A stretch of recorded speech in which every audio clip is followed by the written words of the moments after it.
L'atmosphère s'est tendue brusquement ce matin, place Jean Jaurès à Paris. Les migrants ont cru à un démantèlement immédiat.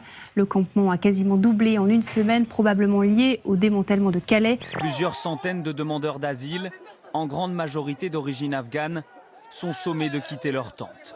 Pour la 20e ou 25e fois, je crois, depuis le début de l'année, la préfecture de police va évacuer Stalingrad et nul doute qu'on pourra encore en reparler dans une semaine ou dans 15 jours parce qu'il y aura à nouveau 2 ou 3 000 migrants. La libre circulation est un acquis extrêmement précieux auquel tout le monde est attaché. Il faut reconstituer Schengen, avoir une vraie gestion des frontières extérieures. État d'urgence, titre le journal, qui note que pour les 9 premiers mois de 2016, eh bien, on enregistre 7% de touristes en moins qu'en 2015, une contre-performance jamais observée depuis 2009. Il y a des années que je défends l'idée qu'il faut co-gérer les mouvements migratoires avec des quotas par métier qu'on négocie avec les pays de départ. La France aurait trop longtemps considéré que la manne touristique lui était acquise, ad vitam aeternam. Du coup, la France a oublié de communiquer. Elle a aussi oublié que la clientèle est attentive à la notion de service. Et sur ce plan-là, eh bien, on est assez faible. Quand on est un responsable politique, aujourd'hui, il ne faut pas être dans le bac à sable. Il ne faut pas être dans les petites querelles. Il ne faut pas être dans les petites phrases. Moi, je ne peux pas faire la politique avec deux langages. Un président qui en a au moins trois, parce qu'il y a celui de sa campagne électorale que je soutenais.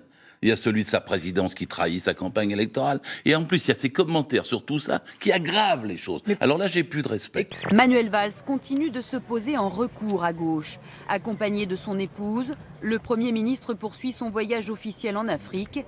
Et hier, tout en rappelant son respect pour François Hollande, Manuel Valls a avancé un peu plus ses pions sur l'échiquier politique. Ce que j'ai à dire au président de la République, y compris sur le livre dont vous parlez, je lui dis. Directement. Mais moi, j'ai du respect, non seulement vis-à-vis de François Hollande, je ne dis pas de l'homme selon la formule, c'est un ami, mais j'ai du respect aussi par rapport à la fonction. Encore une fois, s'il faut choisir entre la gauche qui a mis la France par terre et un autre projet qui pourrait être à modifier sur un certain nombre de points, je n'envisage pas de ne pas choisir par principe cet autre projet. J'ai toujours dit que entre un candidat socialiste malhonnête et un candidat du Front National honnête, je pourrais faire le choix de soutenir ce candidat honnête. Vous pouvez comprendre que d'un point de vue extérieur, pour les gens, qu'un journaliste soit entre guillemets payé par l'État, pris en charge par l'État, ça puisse donner une idée de connivence. Je ne suis pas payé. Vous voyagez aux frais de l'État.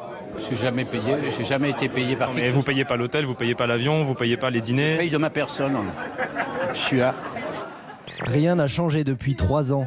Dans un théâtre comble, Dieudonné enchaîne les sketchs sur tous les thèmes et aussi sur la Shoah, comme une vieille rengaine. Vous niez toujours l'existence des chambres à gaz? Alors pour tout ce qui est technique, c'est Jackie. Je ne vois pas pourquoi on accepte ça. Je ne vois pas pourquoi moi je paye le voyage de Madame Cachet ou le voyage de Nicolas Domenech. Nicolas Domenech, il est journaliste, il voyage avec les journalistes. Il n'a pas voyagé ailleurs. Ça me paraît extrêmement clair. De combat rapproché. Non, mais ça c'est non. On voit bien son embarras, on voit bien sa langue de bois. Sa petite entreprise ne semble pas connaître la crise. Nous nous sommes procuré ces comptes pour 2014, l'année des polémiques et des interdictions. Résultat d'exploitation, plus d'1 500 000 € avant impôt, le triple de l'année précédente. Cette histoire sordide rapportée par le journal du Centre, et oui, une vache tuée dans son pré, tuée par balle, puis découpée sur place. C'est ce qu'ont découvert les éleveurs samedi dans ce champ. Ça se passe dans la Nièvre, à Germigny-sur-Loire. Vous y croyez? Ah, je réponds pas à ça. Tout ce qui est effets spéciaux, c'est Jackie. On vous emmène en Chine avec cet homme qui a voulu en quelque sorte surprendre sa fiancée. Il est allé dans l'enclos où se trouvait un panda. Il a voulu faire le malin et puis bien mal lui en a pris. Vous le voyez, le panda s'est accroché à lui, ne le laissant plus partir.